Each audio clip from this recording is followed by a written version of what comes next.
ఓం నమ శివాయ. Welcome to creative junction arts.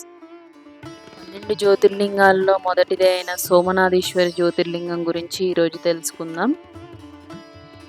Somanatheeswara జ్యోతిర్లింగం ప్రభాస్ పటన్, గుజరాత్లో ఉంది.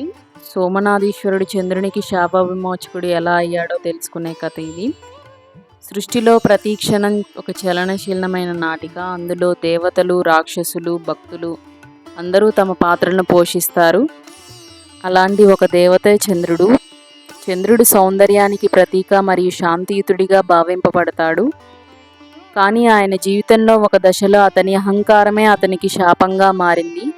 చంద్రుని వివాహం మరియు శాపానికి మధ్య గల సంబంధం. చంద్రుడు దక్ష ప్రజాపతి కుమార్తెలైన 27 నక్షత్ర దేవతలను వివాహం చేసుకున్నాడు. కానీ ఆయన తన ప్రేమను కేవలం ఒక రోహిణి నక్షత్రంపైనే చూపించాడు. ఇతర భార్యలను అతను నిర్లక్ష్యం చేయడంతో అవి తమ తండ్రి దక్షకుని వద్దకు వెళ్ళి ఫిర్యాదు చేశాయి. దక్షకుడు కోపంతో చంద్రునిపై శాపాన్ని కల్పిస్తాడు. నీ తేజం క్షీణిస్తుండగా నీవు క్రమంగా క్షీణించిపోతావు అని శాపాన్ని కల్పిస్తాడు.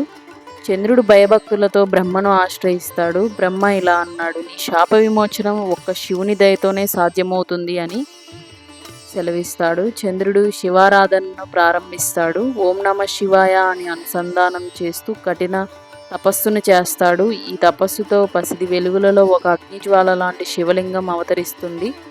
శివుడు ప్రసన్నమై చంద్రునికి అనుగ్రహిస్తాడు. శాపాన్ని పూర్తిగా తొలగించలేకపోయినా ఈ తేజం క్షీణించడం మళ్ళీ పెరగడం జరుగుతుంది అని వరమిస్తాడు.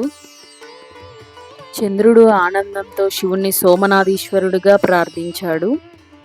ఈ స్థలమే సోమనాథం. సోమ అంటే చంద్రుడు, నాద అంటే ప్రభువు. సోమనాథీశ్వర జ్యోతిర్లింగం 12 జ్యోతిర్లింగాలలో ఇది మొదటిది. సముద్ర తీరంలో శాశ్వత శివతత్వానికి నిదర్శనం సోమనాథీశ్వర జ్యోతిర్లింగం.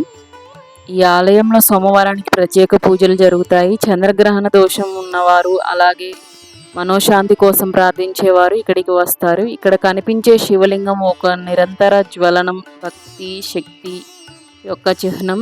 భక్తి ఉన్న చోట శివుడు లేనిదే లేదు. చంద్రునికే కాక మన జీవితంలోనూ చీకట్లను తొలగించి వెలుగుల్ని ప్రసాదించగలవాడు సోమనాథుడు. ఓం నమ శివాయ.